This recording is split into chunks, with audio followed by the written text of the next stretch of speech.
Di bicara suara kali ini, seperti yang kemarin-kemarin saya bilang, hari ini Dino Iki mau today akan ada bincang-bincang santai terkait dengan ekonomi Islam. Nah, pada bincang-bincang santai ini, saya tidak sendirian, tapi ditemani oleh satu teman saya, jauh sekali dari Batam. Nanti saya datangkan langsung ke sini, tapi melalui aplikasi Zoom, kalau nggak gitu video call.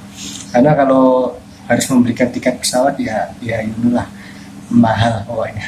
Oke, sembari menunggu teman saya memberikan notis dan siap, saya mengingatkan bahwa tetap di rumah saja. Gak usah metu lek gak penting, gak usah metu lek gak mendesak. Patuhi peraturan pemerintah, ojo ngeyel rek.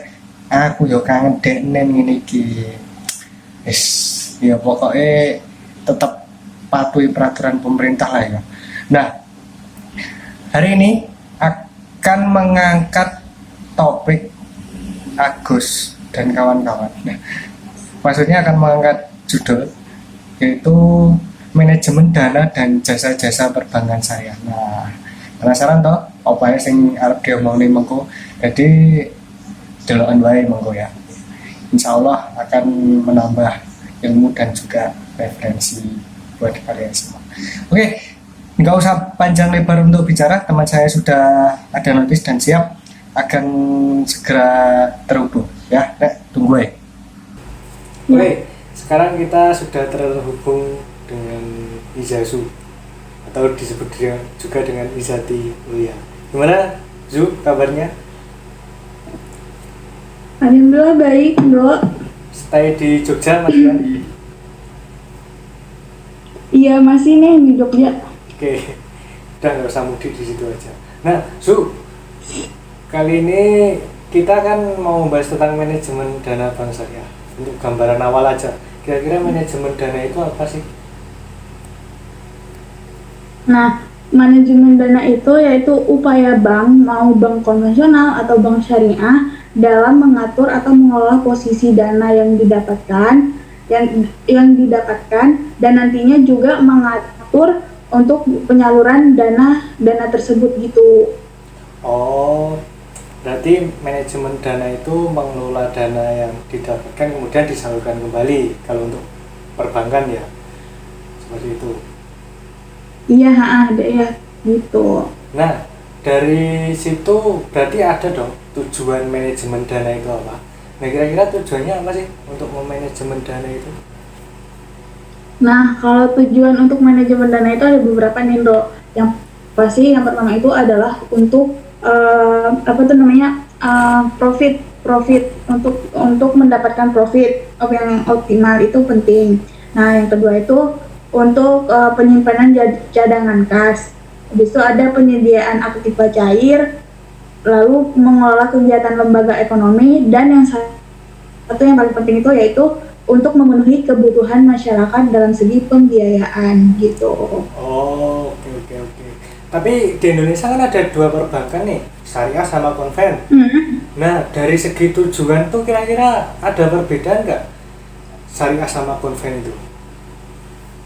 Ya, kalau perbedaan tentu pasti ada lah gitu kan. Kalau dari konvensional, kalau kita tahu saat ini pasti kalau dari seginya itu tujuannya itu mendapatkan pendapatan yang sebanyak-banyak mungkin.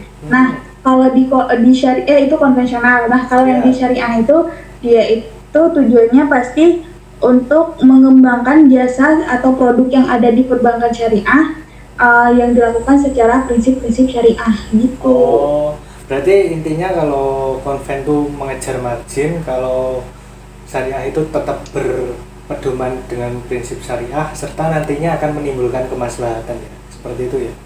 Nah, iya benar, kemaslahatan itu penting. Nah, tadi kan kita udah ngebahas nih, Bro, kalau manajemen itu ada pengelolaan dana yang didapatkan sama penyaluran dana. Ya. Nah, kira-kira mungkin ini pertanyaan orang-orang semua juga sih. Ya. Sebenarnya sumber dana dari bank syariah itu dari mana sih gitu? Oh, sumber dananya. Nah, sumber dana bank syariah itu pertama dari modal. Nah, modal ini ada modal inti sama modal pelengkap. Modal inti itu terdiri dari modal yang disetor oleh para pemegang saham, kemudian ada cadangan, yaitu laba yang disisihkan untuk nanti menutup bila terjadi resiko.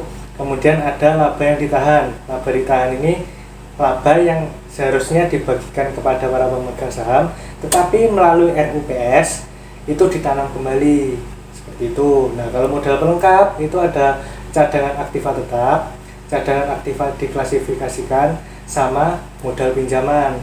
Tapi yang paling besar atau paling penting sumber dana bank itu kan dari tabungan sama dari titipan. Seperti itu. Tabungannya kan kayak tabungan mudharabah yang nanti dikelola kemudian ada bagi hasil. Kalau titipan ya wadiah. Wadiah kan ada dua, wadiah yad domanah sama wadiah yad amanah. Seperti itu kalau sumber-sumber dana dari bank syariah. Nah, tadi itu kan banyak banget kan sumber dana, mulai dari tabungan, habis itu ada pokoknya banyak lah gitu kan. Ya. Nah, untuk penyaluran dananya itu biasanya gimana sih dari bank syariahnya? Kalau skemanya secara sederhana itu kan bank itu sebagai lembaga fasilitas ya, penghimpun dan penyalur dana. Nah, itu pertama pasti menghimpun dana dalam bentuk titipan, tabungan, nah, kemudian disalurkan dalam bentuk produk-produk tertentu seperti murabah, dorobah, ijarah yang nantinya ada keuntungan atau bagi hasil dari produk-produk tersebut seperti itu. Tapi untuk alokasi dana bank syariah itu ada dua, earning asset sama non earning asset. Nah, kalau earning asset ini itu aset yang digunakan oleh bank syariah bisa mendapatkan keuntungan. Nah, contohnya yang saya sebutkan tadi, pembiayaan musyarakah, mudharabah, jual beli, ijarah. Nah, kalau di ijarah kan ada namanya upah atau bisa disebut juga dengan ujroh seperti itu. Kalau non earning asset itu tidak ada pendapatan, khor seperti khor, kemudian aktiva tunai, kemudian penanaman aktiva dan inventaris. Kalau khor kan memang tidak boleh ada keuntungan atau tambahan, nanti kalau ada tambahan jatuhnya ke riba atau bunga. Nah, seperti itu. Nah, Su, mau tanya dong, kan alokasi dana kan seperti itu. Nah, kira-kira bank syariah itu ada pendekatan nggak sih untuk mengalokasikan dana? Nah, kalau untuk pengalokasinya itu tentu ada. Dia ada dua. Yang pertama itu ada full of fund approach sama asset allocation approach. Nah, kalau yang full of fund approach itu dia itu penempatan dana bank yang tidak memperhatikan sumber dananya asal sumber dananya tersebut. Kayak misalnya jangka waktu, harga perolehannya sama sifatnya. Nah, dia itu mungkin untuk sumber dananya kayak tadi yang kamu bilang tuh, ada wadiah, mudharabah, musyarakah segala macam kan. Ya. Nah nanti itu bakal istilahnya kayak dialokasikan terserah di mana aja, tapi tanpa melihat yang tiga tadi. Ya. Nah, kalau aset allocation approach itu dia itu kebalikannya, di mana dia melihat dari segi sumber dana tersebut, hal-hal yang sumber dana tersebut kayak yang tadi harga perolehnya, sifatnya, sama jangka waktunya. Jadi kayak kalau wadiah tiba-tiba masuk ke istisna nggak bisa, karena kan dia ada ketentuannya gitu. Oh iya, betul sekali. Berarti perbedaannya itu ya, yang pool of fund itu tidak memperhatikan sumber dananya, tapi yang satunya memperhatikan seperti itu. Nah, iya benar banget itu. Nah, tadi gini dong, aku mau nanya dong. Ya. Kan banyak banget nih jenis pembiayaan di bank itu kan banyak banget gitu kan. Nah, kira-kira ada nggak sih resiko untuk banknya gitu? Kalau resiko pasti ada, orang kita bernafas saja beresiko, apalagi lembaga keuangan. Nah, kalau dari bank syariah sendiri tentu resikonya resiko pasar, karena bank kan menggunakan bagi hasil dan margin yang telah ditetapkan di awal.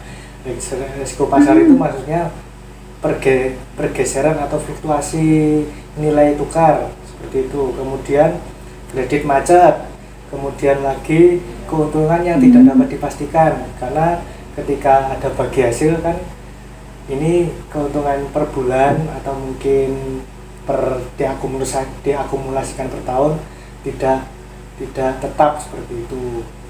Seperti itu untuk resiko-resiko perbankannya.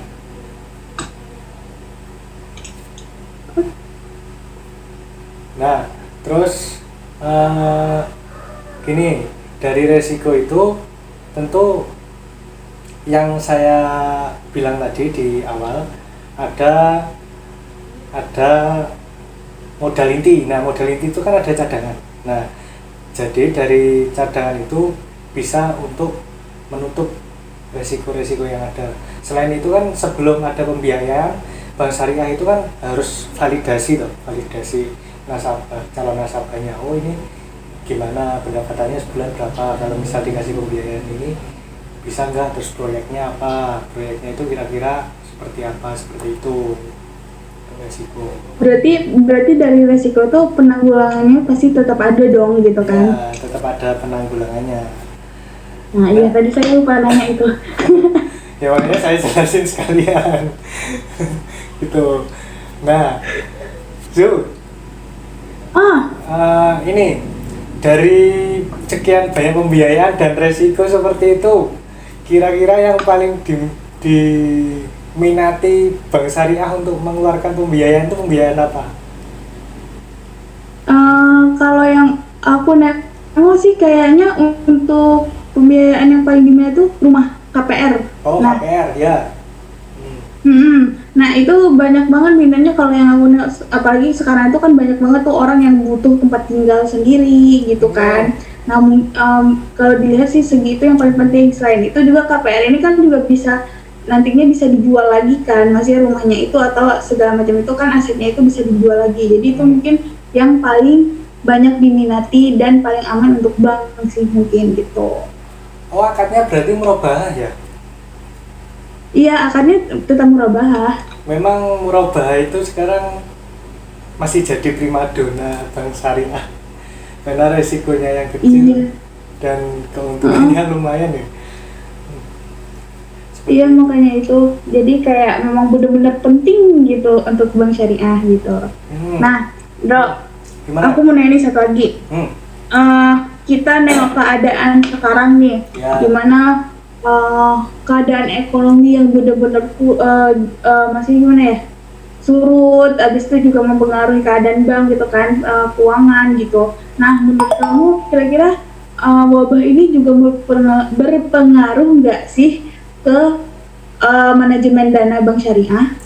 Tentu berpengaruh, apalagi situasi sekarang kan merebaknya virus COVID-19 itu toh, tentu berpengaruh di sisi kesehatan, pendidikan, ekonomi, termasuk lembaga keuangan.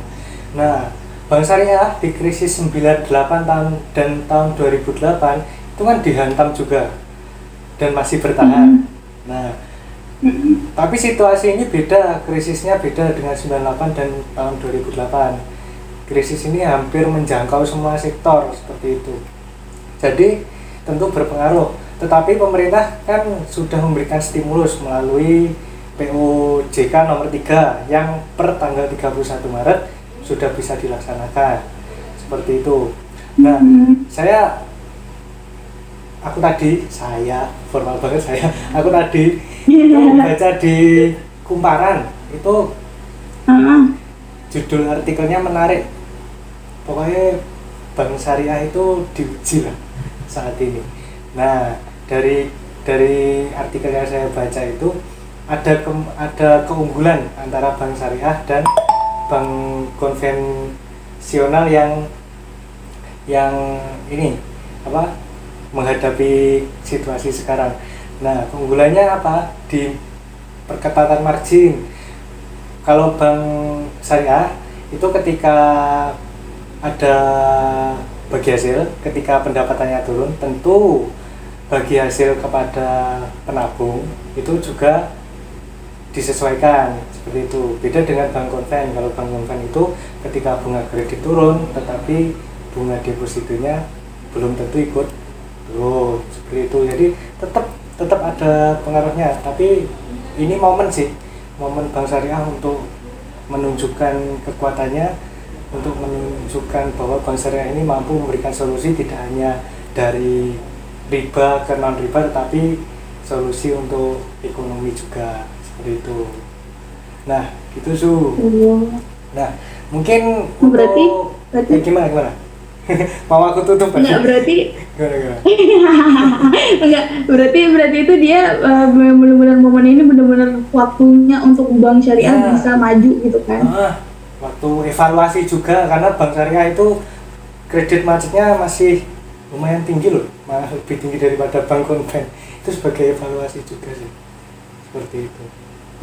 Iya. Nah masih ada yang ditanyakan nggak? Mau tutup masih tanya nanti.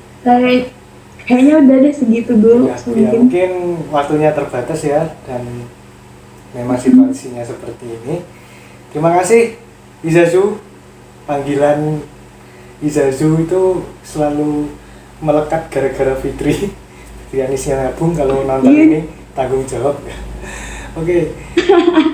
Bagi kalian yang mungkin mau tanya-tanya atau mungkin nanti kita bisa diskusi bareng, bisa tinggalkan pertanyaan atau tanggapan di kolom komentar ya.